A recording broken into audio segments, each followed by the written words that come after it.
Hello, and welcome to today's lesson. In this session, we're going to dive into an essential concept in music theory: intervals. Understanding intervals will help you unlock the fretboard, improve your ear, and take your playing to the next level. So, let's get started. An interval is the distance in pitch between two notes. The note from which the distance is measured is called the root note, and the second note is referred to as the intervallic note. Depending on the position of the intervallic note relative to the root note, intervals are classified as ascending intervals, when the intervallic note is higher in pitch than the root note. Descending intervals, when the intervallic note is lower in pitch than the root note. Additionally, if the two notes of an interval sound simultaneously, the interval is called a harmonic interval.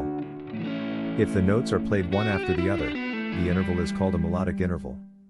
The name of an interval is determined by its size and quality. Size reflects the number of letter names between the root note and the interval note, including both. Here's an example using the C major scale.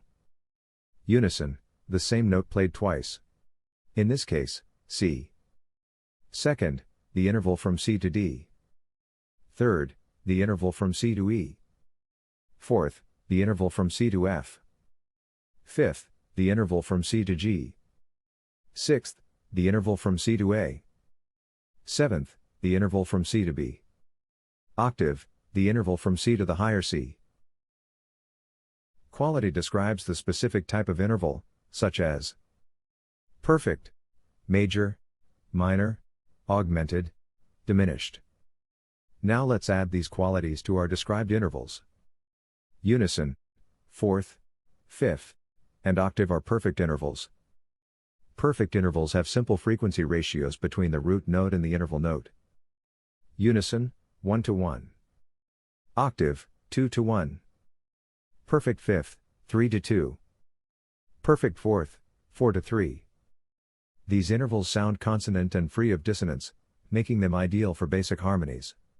They are perceived as pure because their sound does not feel tense or unstable. Now we will focus on the major intervals.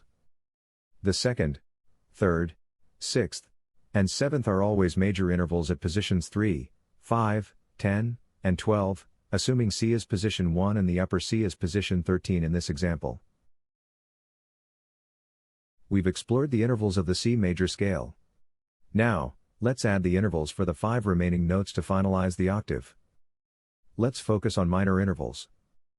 A minor interval is a major interval that has been lowered by 1/2 step. It includes the minor second, minor third, minor sixth, and minor seventh.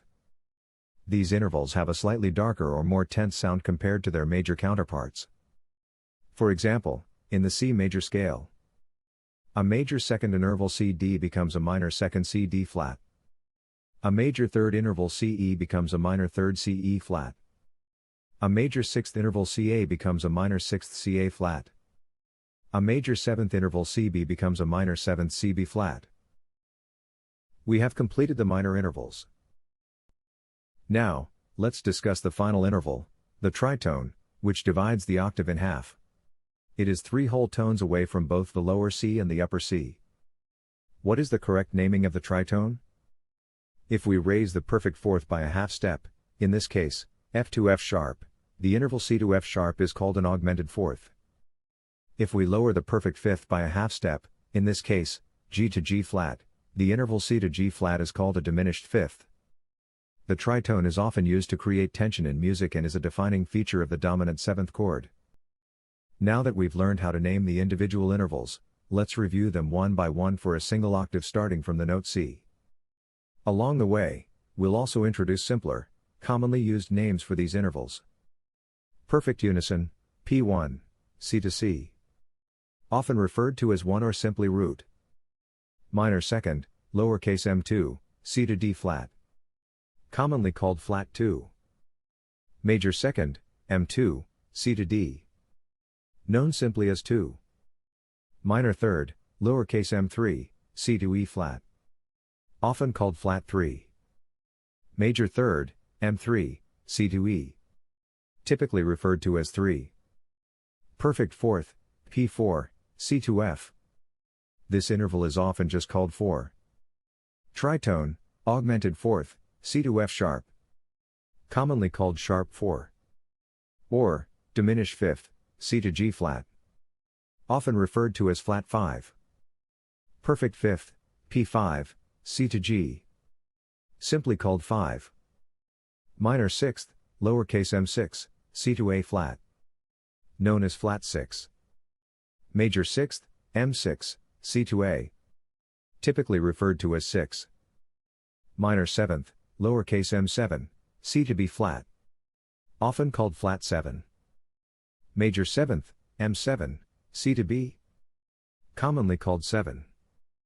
Perfect octave, P8, C to the higher C. Often referred to as 8 or simply octave. Now, let's learn how to determine the correct name of an interval. Step 1. Count the interval size. First, count the number of letters from the root note to the interval note, including both notes, in the natural musical alphabet. A, B, C, D, E, F, G. If the interval spans more than one octave, then natural notes will start repeating. A, B, C, etc. Step 2. Use the major scale as a reference. It's important to know the major scale and its basic interval structure. We covered the C major scale in this lesson. Other scales will be explained in future lessons. If you've already gone through my introductory lesson, learn the notes on the guitar fretboard, and understand the intervals of the major scale, you should be able to locate the notes of any scale on the fretboard. The major scale contains the following intervals: perfect, unison, fourth, fifth, and octave. Major, second, third, sixth, and seventh. Step 3. Adjust intervals when necessary. Here are the key rules to remember. Perfect intervals. When you raise a perfect interval by a half step makes it augmented. Raising it by 2 half steps makes it doubly augmented. When you lower a perfect interval by a half step makes it diminished. Lowering it by 2 half steps makes it doubly diminished. Major intervals. Lowering a major interval by a half step makes it minor. Lowering it by 2 half steps makes it diminished. Lowering it by 3 half steps makes it doubly diminished. Raising it by a half step makes it augmented. Raising it by 2 half steps makes it doubly augmented. Let's try this in practice with some examples. We will start with the simpler ones and gradually discuss the more complex ones. Example 1. Determine the name of the interval from C to B. Step 1. To determine the size, count the number of letters in the natural musical alphabet, including both C and B. 1, 2, 3, 4, 5, 6, 7. We start counting from C because we are measuring the interval from the note C. The size is therefore a seventh. Step 2. Let's refer to the C major scale. Since the note B is part of the C major scale, we do not have to adjust the interval quality. This is a major seventh interval, and in this case, we don't need to move on to step 3. Example 2. Let's determine the name of the interval from C to E flat. Step 1. Again, we need to count the number of letters in the natural musical alphabet to determine the size. 1, 2, 3. The size is therefore a third. Step 2. Let's check if the note E flat is part of the C major scale. The note E flat is not part of the C major scale. The note E is located at the position of the major third. We need to lower the note E to E flat, by a half step. Therefore, we move on to step 3. We lower the major third by a half step, from major to minor, following the table that determines major quality alterations. For those who may not know, let me remind you. A sharp raises a note by a half step. A flat lowers a note by a half step. The interval from C to E flat is a minor third. Example 3. Let's determine the name of the interval from C to F sharp. Step 1. We will count the number of letters in the natural musical alphabet. In this case, starting from C. 1, 2, 3, 4. The size is therefore a fourth. Step 2. Let's check if the note F sharp is part of the C major scale. The note F sharp is not part of the C major scale. The note F is located at the position of the perfect fourth. We need to raise the note F to F sharp, by a half step. Therefore, we move on to step 3. Step 3. We raise the perfect fourth note F by a half step to F sharp, changing it from perfect to augmented, following the table that determines perfect quality alterations. The interval from C to F sharp is an augmented fourth. Example 4. Now, let's try to determine the name of an interval starting from a note other than C. Let's choose D. It is necessary to know all the notes of the D major scale. Let's display the notes on the fretboard. D, E, F sharp, G, A, B, C sharp, and D. Let's determine the name of the interval from D to C. Step 1. As always, we will count the number of letters in the natural musical alphabet. For this case, we start from D because our interval begins with the letter D. 1, 2, 3, 4, 5, 6, 7. The size is therefore a seventh. Step 2. Let's check if the note C is part of the D major scale. The note C is not part of the D major scale. The note C sharp is located at the position of the major seventh. We need to lower the note C sharp to C by a half step. Therefore, we move on to step 3. Step 3. We lower the major seventh note C sharp by a half step to C, changing it from major to minor, following the table that determines major quality alterations. The interval from D to C is a minor seventh. Now let's explore each interval on the guitar, focusing on their quality and emotional characteristics. I'll play them for you and share how they sound and feel in music. Unison. Unisons are the purest interval, as it's just the same note repeated. It has no tension, making it feel completely resolved. Minor second. This interval is very close and clashing, often used in horror or tension-building music. Major second. Major seconds have a sense of movement, commonly used in melodies to create motion without too much tension. Minor third. The minor third is the cornerstone of minor chords and scales, evoking sadness or emotional depth. Major third. Major thirds create the foundation of major chords and scales, bringing a sense of joy or brightness. Perfect fourth.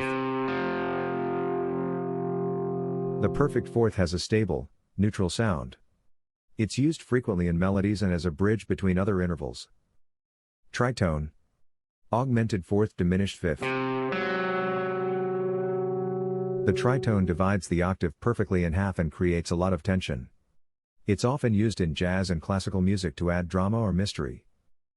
Perfect fifth. The perfect fifth is the foundation of power chords and harmony. It feels strong and complete. Minor sixth. The minor sixth has a haunting and somber quality, often evoking a sense of mystery or melancholy. Major sixths are uplifting and often used in romantic or nostalgic melodies. Minor seventh. The minor seventh gives a laid-back, jazzy vibe. It's a key interval in dominant and minor seventh chords. Major seventh. The major seventh has a unique, dreamy quality that adds sophistication to music. Octave. The octave feels like a resolution. It's the same note, just higher in pitch, giving a sense of completeness. That wraps up our lesson on intervals for today. In the next lesson, we'll focus on determining the names of descending intervals and exploring their unique sound. If you found this lesson helpful, don't forget to hit the like button and subscribe to the channel. Your support helps me create more content like this and reach more aspiring guitarists like you. Thanks for watching, and I'll see you in the next lesson.